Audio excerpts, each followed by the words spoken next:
नाजरीन कराम, आखिरकार हुकूमत की जानिब से आम आवाम के लिए अच्छी खबर सामने आ ही गई। हुकूमत की जानिब से पेट्रोलियम मसनूआत की कीमतों में कमी कर दी, नोटिफिकेशन भी जारी कर दिया गया। नाजरीन कराम, पेट्रोल की कीमत में 1.86 रुपए फी लीटर कमी कर दी गई। हाई स्पीड डीजल की कीमत में 3.32 रुपए, जबकि मिट्टी के तेल की कीमत में 2.15 रुपए फी लीटर कमी की गई है।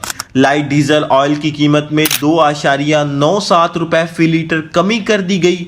डीजल की कीमत कम होकर 262.75 रुपए फी लीटर, जबकि पेट्रोल की कीमत कम होकर 259.10 रुपए फी लीटर हो गई है। मिट्टी के तेल की कीमत कम होकर 169.62 रुपए फी लीटर और लाइट डीजल ऑयल की कीमत कम होकर 154.05 रुपए हो गई है।